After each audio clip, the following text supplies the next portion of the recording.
ഹരിയാനയിലെ അംബാലയിൽ 4 വയസ്സുകാരൻ കുഴൽക്കിണറിൽ വീണു. കുട്ടിയെ രക്ഷപ്പെടുത്താനുള്ള ശ്രമങ്ങൾ പുരോഗമിക്കുകയാണ്. വിശദാംശങ്ങളുമായി ഡൽഹിയിൽ നിന്ന് അർജുൻ പീതാംബരൻ ചേരുന്നു. അർജുൻ, ആ കുഞ്ഞിനെ രക്ഷപ്പെടുത്താനുള്ള നടപടികൾ എവിടം വരെയായി? ആ ദൃശ്യങ്ങളിൽ കാണാം, ആ കുഴൽക്കിണറിലേക്കാണ് കുഞ്ഞ് വീണിരിക്കുന്നത്. അവിടെ രക്ഷാപ്രവർത്തകരെ കാണാം. അവർ ഈ കുഞ്ഞിനെ രക്ഷപ്പെടുത്താനുള്ള ശ്രമത്തിലാണ്. എന്തൊക്കെയാണ് വിശദാംശങ്ങൾ? പി ദിലീപ് കുമാർ, ഹരിയാനയിലെ അംബാലയിലുള്ള ധനൗര ഗ്രാമത്തിലാണ് ഈ ഒരു അപകടം ഉണ്ടായത്. ഇപ്പോൾ ആ കുട്ടി കുഴൽക്കിണറിൽ വീണ് ഏകദേശം 5.5 മണിക്കൂർ പിന്നിട്ടിട്ടുണ്ട്. NDRFും SDRFും ഈ സംഭവ സ്ഥലത്ത് എത്തിയിട്ടുണ്ട്. അല്പം മുൻപ് സൈന്യവും ഈ ഒരു സ്ഥലത്തെത്തി അവരുടെ രക്ഷാപ്രവർത്തനം ആരംഭിച്ചിട്ടുണ്ട് എന്നുള്ള വിവരമാണ് ഈ അംബാലയിലെ ജില്ലാ ഭരണകൂടത്തിൽ നിന്ന് നമുക്ക് അറിയാൻ സാധിക്കുന്നത്. മാത്രമല്ല, സൈന്യം രക്ഷാപ്രവർത്തനത്തിന് ഉപയോഗിക്കുന്ന വലിയ പടുകൂറ്റൻ സാമഗ്രികളും ഇപ്പോഴെന്തായാലും ഈ പ്രദേശത്തേക്ക് എത്തിച്ച് കുട്ടിയെ പുറത്തെടുക്കാൻ വേണ്ടിയിട്ടുള്ള എല്ലാ ശ്രമങ്ങളും നടത്തിക്കൊണ്ടിരിക്കുന്നത്. ഇന്ന് രാവിലെ 7 മണിക്കാണ് കുട്ടി. അർജുൻ, അത് വളരെ പ്രധാനപ്പെട്ട ഒരു കാര്യം അവിടെ തന്നെ ഈ അംബാല ക്യാൻറ്റ് സൈനികരുടെ ഒരു പ്രധാനപ്പെട്ട ഇന്ത്യൻ സേനയുടെ ഒരു പ്രധാനപ്പെട്ട താവളങ്ങളിൽ ഒന്നാണ്. അതുകൊണ്ട് തന്നെ ഈ സൈന്യത്തിന് അവിടെ പെട്ടെന്ന് എത്തിച്ചേരാൻ കഴിഞ്ഞിട്ടുണ്ട് എന്ന് മനസ്സിലാക്കുന്നുണ്ട്. അവരുടെ ഏറ്റവും ആധുനിക സാമഗ്രികളുമൊക്കെ ഇതിലേക്ക് കൊണ്ടുവന്നിട്ടുണ്ട് അല്ലേ?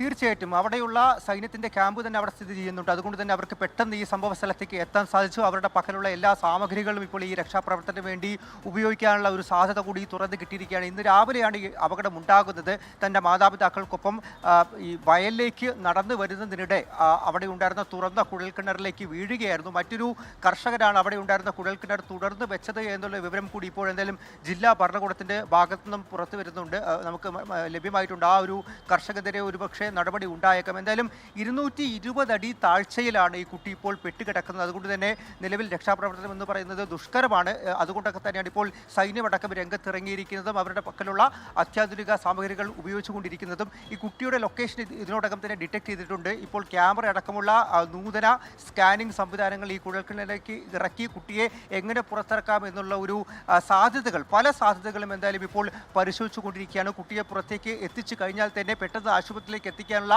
ഗ്രീൻ കോറിഡോർ അടക്കം ഇപ്പോൾ പൂർത്തിയാക്കിയിട്ടുണ്ട്, അതും സജ്ജീകരിച്ചിട്ടുണ്ട് എന്നുള്ള കാര്യം തന്നെയാണ് ഇപ്പോൾ ജില്ലാ ഭരണകൂടം വ്യക്തമാക്കിയിരിക്കുന്നത്. എല്ലാ സാധ്യതകളും പരിശോധിച്ചുകൊണ്ടിരിക്കുകയാണ്. പക്ഷേ സമയം വൈകുന്തോറും ഈ ഇത്തരത്തിൽ ഭയം കൂടിക്കൊണ്ടിരിക്കുകയാണ്. വലിയൊരു പരിഭ്രാന്തി ഈ പ്രദേശത്തുണ്ട്. മാത്രമല്ല, നാട്ടുകാരും ഈ ഒരു സ്ഥലത്ത്, ഈ ഒരു പരിസരത്ത് ഇപ്പോൾ തടിച്ചുകൂട്ടിയിരിക്കുക. എന്തായാലും സൈന്യം കൂടി ഈ സ്ഥലത്തെത്തി അവരുടെ കൂടി രക്ഷാപ്രവർത്തനം ആരംഭിച്ചതോടെ കുറച്ചെങ്കിലും ആശ്വാസം ഉണ്ടായിട്ടുണ്ട്. കുട്ടിയെ ജീവനോടെ തന്നെ പുറത്തെത്തിച്ച് ആശുപത്രിയിലേക്ക് എത്തിക്കാൻ സാധിക്കും എന്നുള്ള പ്രതീക്ഷ തന്നെയാണ് അവിടെയുള്ള ആളുകളും പങ്കുവയ്ക്കുന്നത്. ദിലീപ് കുമാർ.